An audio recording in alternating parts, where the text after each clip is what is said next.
Oh yes, oh yes, oh yes. Welcome back. Pure adrenaline time. Nothing but that good alternative music on 96.1 Styling as we're just dragging through the night. It's 8 o'clock. Lisa's over here fiddle fucking around with something. What are you doing? I'm eating pizza. Oh, yeah, that's what you're eating. Yeah, I ate earlier, so. Yeah, I had one of those $2 pizzas the other night, man. Mama Cozy's. Like, Was it good? Nope. well, it was edible, okay? You know, the old saying, does it taste like cardboard? Well, no. I mean, Have you ever ate cardboard to know if it tastes like cardboard? yes, I have. With doing metal fabrication and building stuff, I've had plenty of pieces of cardboard in my mouth as I'm mocking something up. Speaking of cardboard, one of the biggest hits at the SEMA show this week is that cardboard trophy truck. Really? Yeah, this packing company that does stuff for drop shipping, and they, you know, you can send. What this company's trying to be is like kind of like an Amazon where, you know, you could go to their site and buy parts and, you know, or I could send our parts to them and they drop ship them, right? Well, what's interesting is they have these boxes that are a little bit thicker than normal boxes, and they're proud of their boxes, people. And it better helps shipping because with the shipping companies, man, they'll fucking destroy your shit. Them post office people don't give a shit. You know what I'm saying? They'll blame it on conveyors and all kinds of other shit, but no, they just don't care, you know. But make a long story short, they use the cardboard that they make, and they cut it all up and made a pretty damn good replica of a trophy truck, suspension and all. Like, it's pretty cool looking. That sounds like it's pretty cool looking. Until some dumb fuck tries to jump in it, you know. I mean, that's all right. You know. So yeah, SEMA's going on this week. Styling is out there. I am not personally there because I've got a lot going on, but I will be at PRI. So, lucky you. Yeah, we might drag your ass out there. Yeah, we might. Well, at least somebody wants me to go. Yeah, at least somebody wants to drag your ass somewhere. Yeah. Yep. On the break, we were talking about car shows from back in the day, and you know, a lot of people know me and Lisa used to date at one point in our life when we were younger, and as we got older, we ran into each other at a lot of car shows, and you know, I remember going to, I think it was a Granite City show, and you took my registration. Maybe. Yeah. Yeah. Yeah.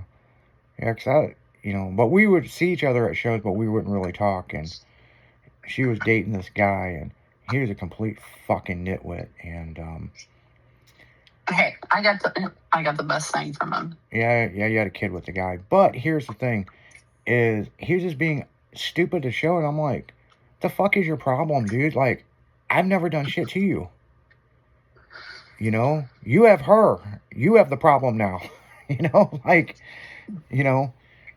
And I guess it kind of dawned to him, like, well, maybe I am the better man. I've got her, you know? Like, I don't fucking know. I'm like, dude, I don't fucking even know you. You're a fucking moron. You have the problem now, thanks. Yeah. Well, he says a cute problem. I think it's funny. I whipped his truck's ass at every show we went to. Like, he just hated it. And he would go out and spend more money on that truck. And it was a nice truck. I mean, it really was. And he just spent more money. And no, he couldn't beat me. Yeah. Hell, the one show, I left the thing aired up all the way. That's what I thought was funny.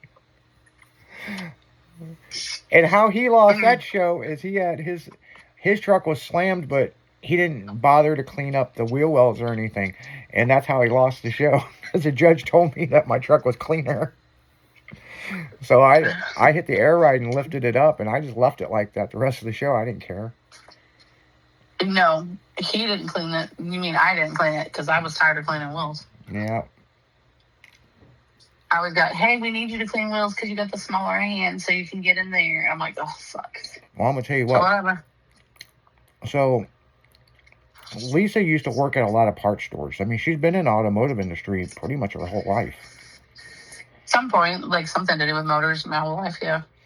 You know, let me ask you a serious question. Either way, because of cars and all that, and when we dated with, you know, custom cars and stuff, is that kind of what got you into the industry? I've always wondered that.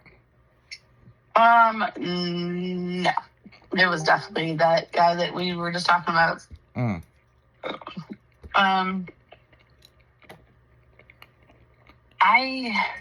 remember I was going to college at the time, so like 95% of the time, if you ever went by, I was underneath the canopy with a book in my lap doing my homework. That's what I did on the Sundays that we went to car shows. So no, he had his friends and they all went to car shows, and then that friend that started the car club or whatever passed away, and they brought it back and started doing car shows again. And I just happened to be in the mix when that happened. But the drag racing was definitely your fault. Yeah. I mean, my dad was a big drag racer, and you know, and me, I'd rather been low and slow. You know what I'm saying? You know, and yeah, that was a huge conflict between me and my dad because he wanted me to, and I drag race to this day. You know, and back then, I don't know. I mean, and maybe Lisa can answer this better than I can because, you know, I was in it, but I wasn't in it. Like, I was more into my slam truck and picking up pussy. I mean, you know.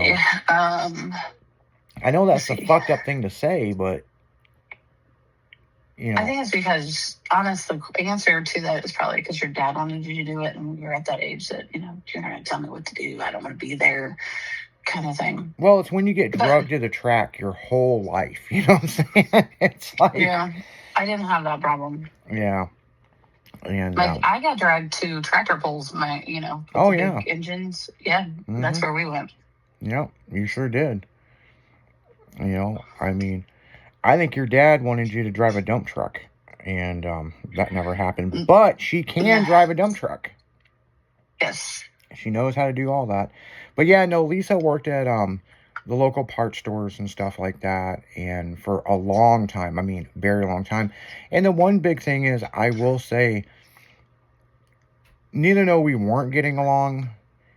If I had a problem with something, and I mean, like, I couldn't find a part or something, I just have to buck up and just be like, I don't want to talk to her, but, or I would send some of my guys in there to talk to her, because she would find the part, you know, and, but some of them you may have to, like, fabricate to make those parts. I've done a lot of that, too. Yeah, but there was one time, and I'm trying to remember what it was. Maybe it was an ignition or something. It was something. And we could not find it at no junkyards. And back then, there wasn't really a lot of the online stuff. You know what I'm saying? Yeah, you either hit a parts store or you went to a junkyard. You know? No, I take it back. I know what it was. It was an alternator issue. And I kept, fun times. Yep, I kept having alternator issues. And finally, I had to just go in there and talk to her. And neither know somebody she worked with was like Matt Fay. Or your sister worked with Matt Fay, because she worked at the parts store too. And he couldn't find it.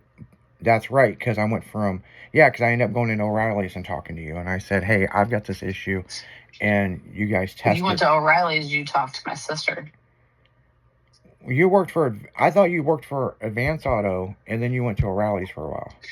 No, little sister worked at O'Reilly's when they opened, because they used to chuckle because we would drive to work and literally they sat across the street from each other. Okay, so I got the story now. Matt Fay worked with you at AutoZone. He left and went. He was a manager at O'Reilly's, and that's what I kept having an issue with.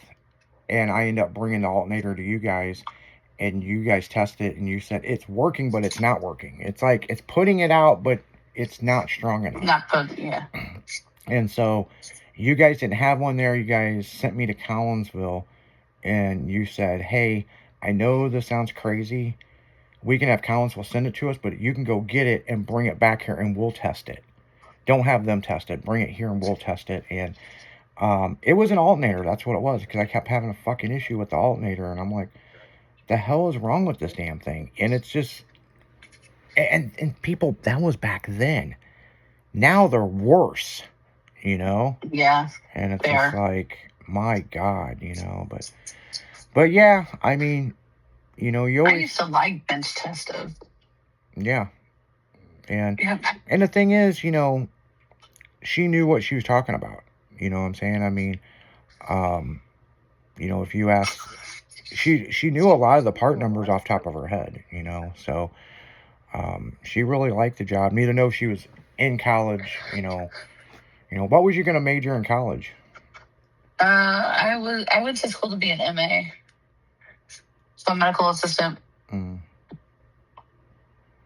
I wanted to be a radiologist, but you know, that's what it was, because me and you talked about radiology. Yeah.